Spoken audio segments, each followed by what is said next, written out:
Let's be honest with each other. The past couple years have been extremely hard, and no one would blame us for wanting to spend most of our day in a virtual world. However, there comes a time when you have to take your hands off the keyboard and mouse and take a look at if the games you're playing are filling a void or are they ripping you off. Friends and fellow gamers, my name is Roger.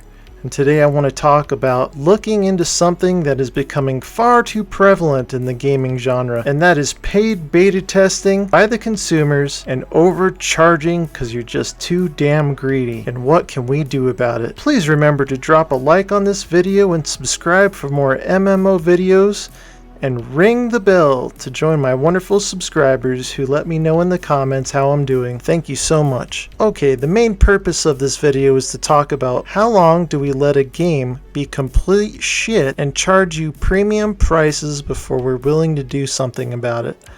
And how long do we keep playing even if it feels like an unfun job when we want the opposite of that? Let me know in the comments after the video if you are playing your favorite game or if you're being played. Okay, do you remember the good old days when you brought home a game, it was actually done? The game was actually done. Wow, what a concept. You happily threw your money at whatever big box store you frequented, and then you came home and installed it. Maybe it took a few hours, maybe even a whole day to do the patch. And then you ponied up another $15 a month for monthly subscriptions. Well, my friends, those days are over. Thanks to crowd-funded games and open alphas, as well as games like World of Warcraft, we now are paying the box price, and then we're paying subscription fees, and they're usually doubled. Then we pay for in-game cosmetics, in-game boosts, in-game currency via some kind of token usually, and we pay for quality of life upgrades. Let's talk about these and why it's total horseshit, and let's do it and try to keep a straight face, shall we? How many of you had a friend growing up that you spent far too much time with?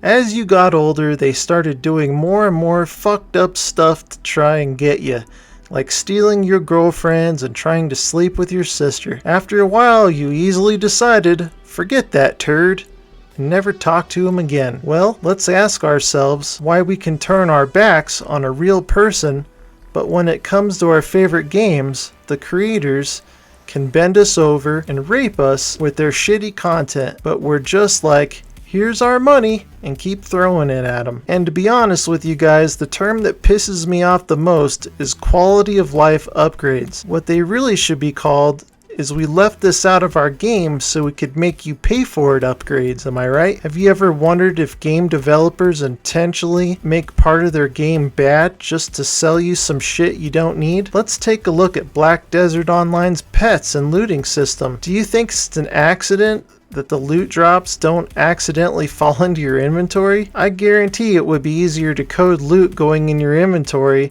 than some bullshit tiered pet system that will heavily reliant on the cash shop. I'm not saying I don't like the pet system, I'm saying that it's predatory. Let's talk about Blizzard Entertainment letting you clone one of your characters for $35 per character, on top of $40 for the Burning Crusade, plus $30 for subscription fees for retail and classic. I'm not even going to get started into the mounts, the character level boosts, and everything else that will soon be added into Classic WoW, because let's face it, Blizzard is greedy, trying to milk its player base for every last drop.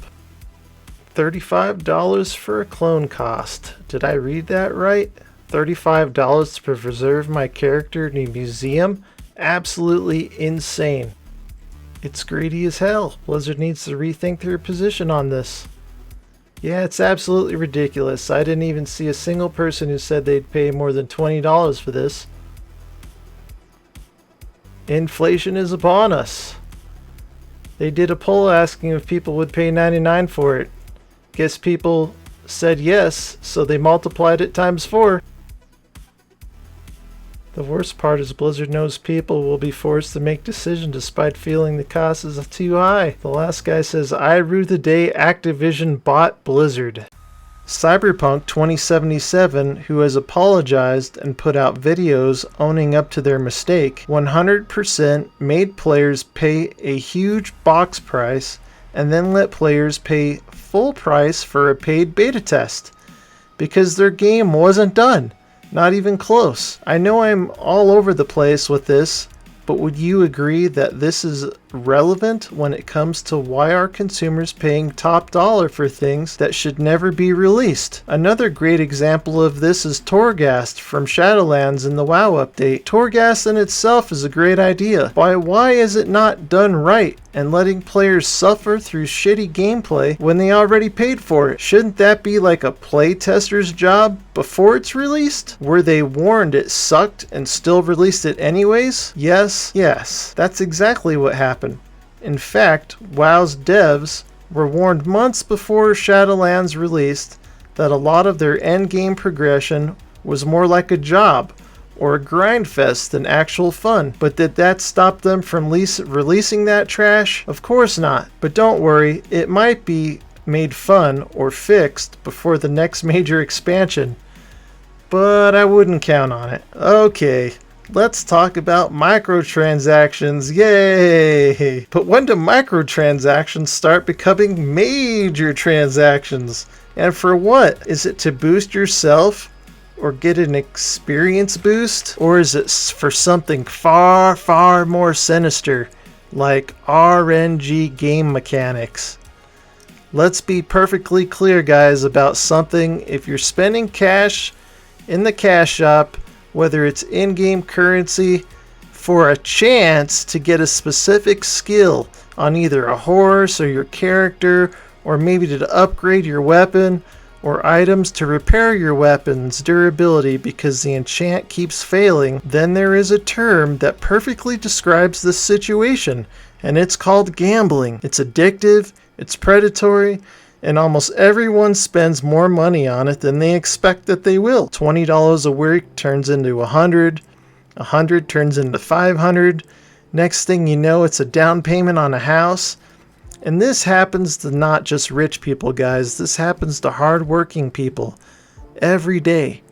And the game companies are thriving off of this. In the end, guys, it's fine to spend money on things you enjoy, but please be aware of companies specifically giving you quality of life upgrades, because there is a chance that they are the ones playing you. Listen, guys, thanks so much for watching. Don't forget to throw me a comment and give me a big thumbs up to really help me out. I want to give you a big shout out to my subscribers, and if you're not subscribed already, it's free, and I keep coming out with new MMORPG content every single week. Thank you so much for watching. My name is Roger, and I'll see you on the next adventure. Take care, everyone.